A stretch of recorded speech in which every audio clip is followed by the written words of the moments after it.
Hello students. इससे पहले मैंने टाइप्स ऑफ क्रैक पढ़ा दिए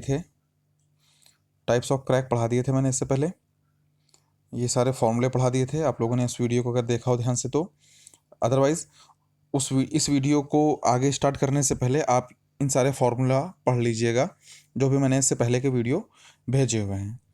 और मैंने एक चीज़ और भी बताया था आपको एग्जाम्पल नंबर 8.8 में कि ये जो इसमें एस की वैल्यू गिवन है, एस की वैल्यू ये कैलकुलेशन आप नहीं कर पाएंगे क्योंकि इसमें एक डेटा मिसिंग है, that is overall depth of T section.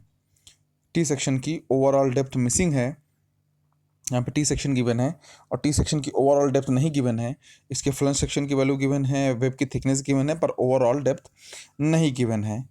बस ये गिवन है distance of centroidal axis from the top of the section 545 mm, बस इतना गिवन है।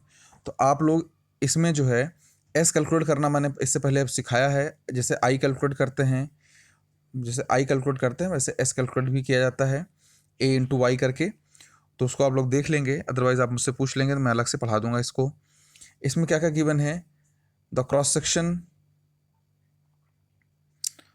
Section of A bridge girder is made of T section with the following detail. क्या क्या details हैं इसमें, जो फ्लंज सेक्शन है यानी टी का ये टॉप वाला ये पोर्शन जो है वो किस किस डायमेंशन का है, 600 टू 230 का।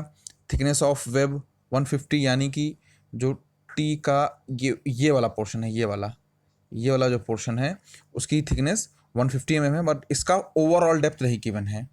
Distance of centroidal axis from the top of the section is 545 mm। Cross sectional area, total cross sectional area दे दिया गया है तो सोल्यूशन हो सकता है। बस इसमें एस कैलकुलेट करना थोड़ा प्रॉब्लम होगी। Moment of area, second moment of area यानी आई, मोमेंट ऑफ इनर्शिया जिसको बोलते हैं, वो 665 10⁸ पावर 4 है। इसमें एस कैलकुलेट करने के लिए ये जो सारे जो है कैलकुलेशन की गई है ये नहीं हो पाएगा क्योंकि ओवरऑल डेप्थ नहीं गिवन है, इसमें वो डेटा मिसिंग है। इसलिए इस वैल्यू को हम लेकर चलेंगे 665 10⁵ की इस वैल्यू को। इसमें देखते हैं और क्या क्या चीज़ गिवन है। The girder is use over a effective span 25 metre length पे, यानी कि जो उसका गर्डर है दोनों तरफ सपोर्ट है, ये इसकी लेंथ जो है 25 मीटर है। The tendon are with cross section 2300 mm 2300 mm square 2300 mm square का parabolic with eccentricity 650 mm at centre of span and 285 at the support section, ये गिवन है। इसका एसेंट्रिसिटी सपोर्ट पे और जो है मिड सेक्शन पे। The effective prestressing in the tendon is 900 यानी कि पी नहीं, ये पी अपॉन ए की वैल्यू है, ये कितना है 900 न्यूटन पर mm स्क्वायर। उसकी प्रीस्ट्रेसिंग स्ट्रेस है सिग्मा, प्रीस्ट्रेसिंग स्ट्रेस है, ये पी की वैल्यू नहीं है। इसमें एरिया मल्टीप्लाई करना पड़ेगा। ये क्या है, आफ्टर ऑल लॉसेस यानी कि जो नीटा की वैल्यू होगी नीटो की वैल्यू 1 हो जाएगी। इसमें लॉस फैक्टर कोई भी नहीं है जो नीटा पी साइन थीटा करते हैं। Okay, if the tensile strength of concrete 1.6 newton पर mm square. Tensile strength of concrete tau नहीं, इसमें एफ सी चलता है, इसमें एफ सी यूज होता है। तो एफ सी की वैल्यू क्या हो जाएगी इसमें F T, tensile strength is F T की वैल्यू क्या हो जाएगी 1.6 न्यूटन पर M square. Estimate the ultimate shear resistance of support section and the maximum permissible uniformly distributed working load। क्या क्या निकालना है, maximum permissible uniformly distributed working load, यानी कि इसमें स्मॉल w या इस बुक में इसको स्मॉल q से शो करते हैं, वो कैलकुलेट करना है। On the beam using overall load factor of safety या लोड फैक्टर 2 का फैक्टर ऑफ सेफ्टी लिया गया हो। ठीक है, ये तो यहाँ तक का हो गया question. The ultimate shear resistance at support section के लिए क्या होगा आपको पता होना चाहिए। सपोर्ट में ये जो डायग्राम मैंने बताया था, सपोर्ट के लिए अगर बात करेंगे, इससे पहले जब टाइप ऑफ क्रैक पढ़ाया था जहाँ पे ये देखो सपोर्ट में क्या होता है, सपोर्ट के साइड में वेब क्रैक होता है और मिडिल में फ्लक्सर शियर होता है, वेब शियर और फ्लक्सर। यानी कि सपोर्ट सेक्शन में क्या लगेगा, वेब वाला फॉर्मूला लगेगा। तो वेब के लिए क्या करेंगे, VCW आपको बताया था मैंने, यहाँ पे ये NP साइन नीटा P साइन थीटा ऐड हो जाएगा, उसमें मैंने इससे पहले वाले वीडियो में पढ़ाया है। बाकी formula BW width of lunch 150 mm गया है, I/S निकालना है, I ऑलरेडी गिवन है, S यहाँ कैलकुलेट किया गया पर आपको कैलकुलेट नहीं किया है, करना है क्योंकि इसमें डेटा मिसिंग है। FT 1.6 गिवन है, FCP इसकी स्ट्रेंथ और कंक्रीट, और FT टेंसाइल स्ट्रेंथ, ये सारी चीज़ें इसमें कैलकुलेट करना है। S में 665 आ जाएगा कैलकुलेशन के बाद, अगर डेटा सही गिवन होगा तो। I/S करेंगे, I/S करने के बाद 1000 आ गया। FCP यानी कि stress in concrete, stress in concrete prestressing के बाद स्ट्रेस कितना आएगा, FCP के बाद वही निकालना है आपको, P/A एक्चुअली। यहाँ पे सिग्मा गिवन है, तो सिग्मा गिवन होने के बाद बावजूद आपको निकालना था FC, जो निकालते हैं वो FCP कितना होगा, P/A। ठीक है, P/A के टर्म में अगर यहाँ आप देखेंगे ध्यान से, तो P तो ऊपर आप कैलकुलेट करेंगे, A कितना है, एरिया ऑफ कंक्रीट 328500।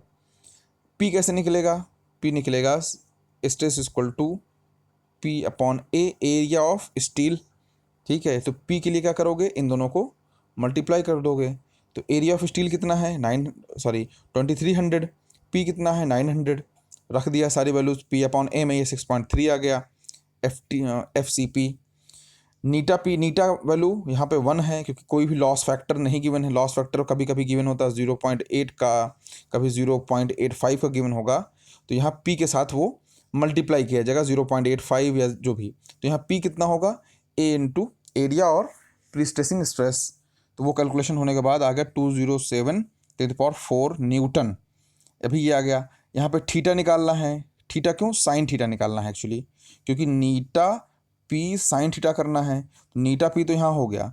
अब sine theta equal to, theta is very small, तो sine theta equal to theta रख करके उसको सॉल्व कर देंगे, तो थीटा इक्वल टू क्या होगा, 4E/L, इससे पहले मैंने पढ़ाया है 4E/L।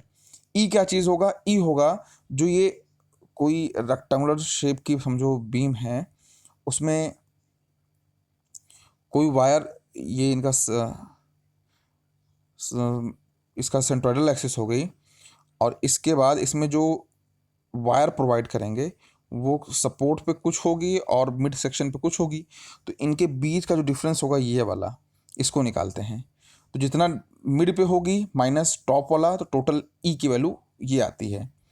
तो ये 650 जो मिड सेक्शन पे थी, 285 सपोर्ट पे थी, दोनों को माइनस करके, क्योंकि जब कोई पैराबोलिक इस तरह से होगा, इसको यहाँ से मेज़र कर रहे हैं, यहाँ से मेज़र किया 650 और यहाँ से मेज़र किया तो 285, दोनों को माइनस करोगे तो ये वैल्यू निकल के आएगी। यही आपको डिप निकालनी होती है, डिप इसेंट्रिसिटी या डिप निकालनी होती है। तो 4E की वैल्यू आपने माइनस करके निकाल ली, L कितना हो जाएगा 25 × 1000, क्यों mm कन्वर्ट किया है, तो आ गया 0.058 रेडियन में आ गई वैल्यू, ये डायरेक्टली रख सकते हैं। तो नीटा P साइन थीटा अलग से रखने की जरूरत नहीं, आप डायरेक्टली फॉर्मूले में रख के सॉल्व कर सकते हैं। नीटा P साइन थीटा मल्टीप्लाई कर लिया, वैल्यू आ गई।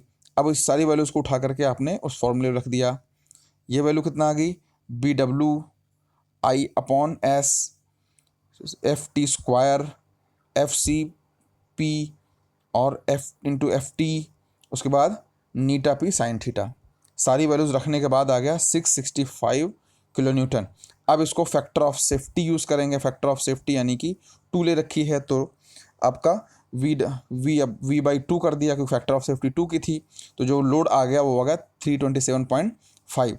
अब क्या है, आपको ये लोड नहीं निकालना था, ये शेयर आ गया फैक्टर ऑफ सेफ्टी के साथ, लोड फैक्टर के साथ, पर आपको स्मॉल w निकालना है। तो आपको पता है सिंपली सपोर्ट बीम में शेयर फोर्स क्या होता है, WL/2, ये होता है शेयर फोर्स WL/2 का। तो W यहाँ पे स्मॉल q लेते हैं, W की जगह स्मॉल q लेते हैं, तो WL/2, तो ये वैल्यू इसमें सॉल्व कर दिया। अगर यहाँ पे ये वैल्यू जो Q है, यहाँ पे देखें आप ध्यान से, अगर ये 25 जो है 25 × 1000 करके रखोगे साथ में, तो ये जो वैल्यू आएगी किलो न्यूटन पर mm में आएगी, पर यहाँ पे mm कन्वर्ट नहीं किया गया, डायरेक्टली रखा गया है, तो ये वैल्यू डायरेक्टली किलो न्यूटन पर मीटर में आ जाएगी। WL/2 किया गया है, यहाँ पे सॉल्व कर दिया, ये आंसर आ जाएगा इसका। ठीक है, अब अगला अगला न्यूमेरिकल अगले लेक्चर में